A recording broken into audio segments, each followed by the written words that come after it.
Présidente, ministre, collègues, Monsieur le Premier ministre, votre présence devant nous est un affront à la démocratie.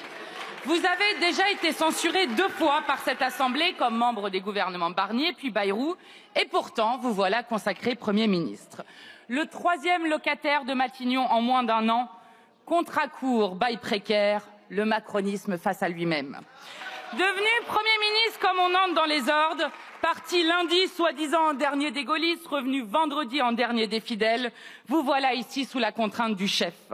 Dans l'intervalle, arrangements et tambouilles secrètes rythmés par les défections de votre clan, les ambitions médiocres d'un parti assis sur 4% des voix et de quelques figurants dont la vocation d'une semaine a semblé être de sauver à tout prix la politique de Macron qui a tant fait souffrir notre pays. Votre présence le confirme à vos dépens. Emmanuel Macron est un cas désespéré. Votre nomination est l'aveu même de l'entêtement du président. Mais pour comprendre, il faut revenir aux origines. Il n'est pas d'éruption volcanique sans fissure dans la couche terrestre, comme il n'est pas de séisme politique sans fracture avec le peuple. En 2022, Emmanuel Macron proclame « Ce vote m'oblige » avant de violenter la nation avec une réforme des retraites empoisonnée. En 2024, Emmanuel Macron perd les élections européennes. Il réplique par la grenade dégoupillée de la dissolution. Retour à l'envoyeur, Emmanuel Macron perd à nouveau les élections. Depuis, malgré les contestations et le mouvement social, le président nie délibérément le verdict des urnes. 3 premiers ministres plus tard, vous voilà tentant de sauver ce qui peut l'être sans même les apparences. Oui, en politique comme en géologie, chaque secousse contient la précédente et chaque fracture agrandit celle qui suit. Après ces dénis démocratiques, quelle ironie de vous entendre parler de responsabilité, de compromis et de stabilité. Dans votre langage, le compromis consiste à rallier votre position comme si vous étiez le centre de gravité du champ politique. Il faudrait vous remercier pour l'année blanche, la baisse des remboursements pour les malades atteints de cancer, le doublement des franchises médicales et le refus de l'ISF. Merci, mais non merci. La responsabilité serait de donner un sursis à une politique battue dans les urnes et la stabilité imposerait de céder aux caprices du président. À cet égard, vous avez raison. Il n'y a rien de plus stable qu'un régime autoritaire. Vous parlez encore de socle, quand le sol se dérobe sous vos pieds. Les 2 anciens premiers ministres, Édouard Philippe et Gabriel Attal, pourtant sortis de la cuisse de Jupiter, l'ont bien compris. Sauf qui peut, il ne fait pas bon être assimilé de près ou de loin à Emmanuel Macron. Car nous assistons depuis 1 an à une contradiction entre la volonté générale et la volonté d'un seul. Pour vous avoir longuement pratiqué, nous connaissons le prochain acte de ce coup de force, un chantage au budget, ou plutôt à votre budget.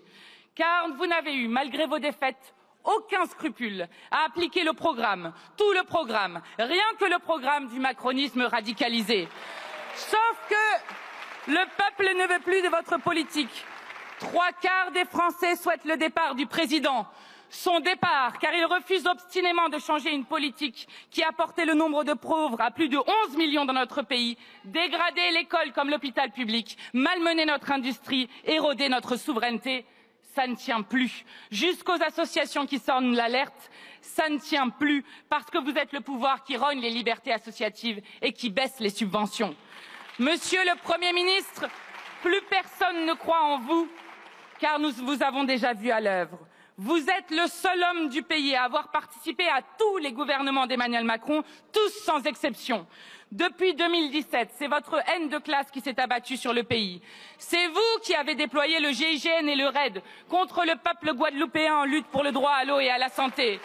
C'est encore vous qui avez imposé la date du 3e référendum en Kanaki, Nouvelle-Calédonie, rompant ainsi un processus de 40 ans de paix civile et de décolonisation. Votre passage en force sur le dégel du corps électoral aura causé 15 morts et l'effondrement économique et social du territoire. C'est vous, toujours, qui avez enterré les revendications des Gilets jaunes. Vous avez fait du peuple votre ennemi. Vous incarnez surtout, Monsieur le Premier ministre, la complicité de la France avec le génocide mené par Netanyahou contre le peuple palestinien. Vous avez menti en affirmant que la France ne livrait aucune arme à Israël. C'est le peuple de France qui vous a contraint à la plus minime des décences, reconnaître l'État de Palestine qui agonise par l'abandon du monde. C'est le peuple qui sauve l'honneur de la France en brandissant le drapeau palestinien partout. C'est le peuple lui-même qui est parti prendre la mer pour briser le blocus illégal de Gaza. Mais au-delà de votre parcours, vos actes parlent d'eux-mêmes. Votre premier déplacement aura été à l'hôpital pour expliquer que les problèmes budgétaires du pays sont dus au trop d'argent mis dans l'hôpital public. Les soignants épuisés et les patients abandonnés apprécieront cette saillie venant de ceux qui ont fermé 30 000 lits en 8 ans. Votre première décision aura été de nommer 2 hauts fonctionnaires pour démanteler l'État, la même méthode que Trump et Milei en Argentine, qui, avec sa tronçonneuse, a mené son pays à la faillite. Piller les caisses de l'État pour engraisser le grand patronat, ça ne marche jamais longtemps. La logique des insoumis a toujours été la même. Nous ne participerons pas à votre sauvetage. Nous avons compris qu'Emmanuel Macron ne changera pas de politique aussi longtemps qu'il restera au pouvoir. À cet égard, la crise que nous traversons ne connaîtra pas de retour à la normale. Le présidentialisme est crépusculaire. Emmanuel Macron a, sans l'aide de quiconque, abîmé sa fonction et épuisé les institutions de la Ve République.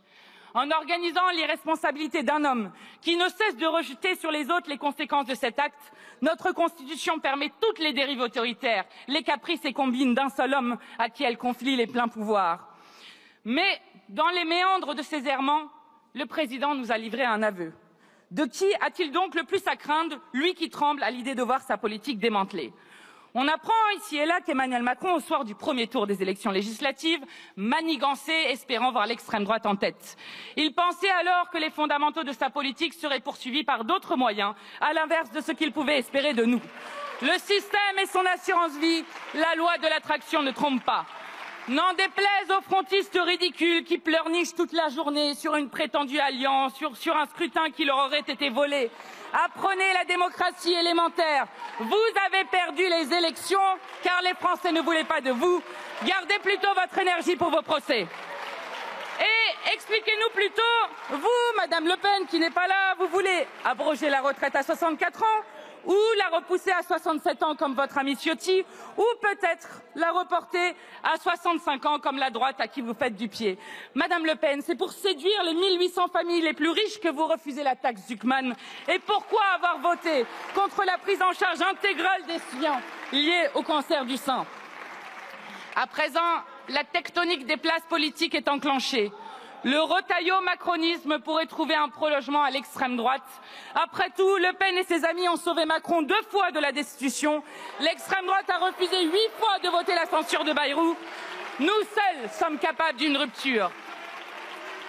Alors que tant de défis nous attendent, le monarque présidentiel nous fait perdre du temps à tous. Le second mandat d'Emmanuel Macron est un mandat pour rien. Dorénavant, peu de choix s'offrent à lui. La dissolution serait encore une manière de rejeter la faute sur l'Assemblée quand elle relève de l'Élysée. Elle ne garantit pas plus de clarté et ne présage rien de ce que le président fera du résultat. Les Insoumis proposent une voie de sortie de cette crise. Votre censure d'abord. Le vote d'une loi spéciale ensuite permettant de reconduire momentanément les budgets pour l'année à venir. Et puisque le compte à rebours du départ d'Emmanuel Macron est lancé, il faudra en passer par la démission ou la destitution du président. Si la première relève de sa volonté, la seconde est la seule brèche dont nous disposons. Et comme le chantait Léonard Cohen, dans toute chose il y a une brèche et c'est par là qu'entre la lumière. Monsieur le Premier ministre, nous allons agrandir la brèche jusqu'à ce que s'écroule le vieux monde que vous incarnez. Nous assistons à la fin d'un monde connu, guerre commerciale, retour de l'impérialisme, partout la hausse des conflits. L'humanité tout entière est menacée par le dérèglement climatique auquel notre pays n'est pas préparé. Les Français subissent depuis trop longtemps la maltraitance sociale, l'explosion des inégalités et de la pauvreté, mais aussi la hausse du racisme qui mine la dignité des êtres humains. Nous réussirons car nous sommes prêts à prendre à la racine ce qui disloque notre pays.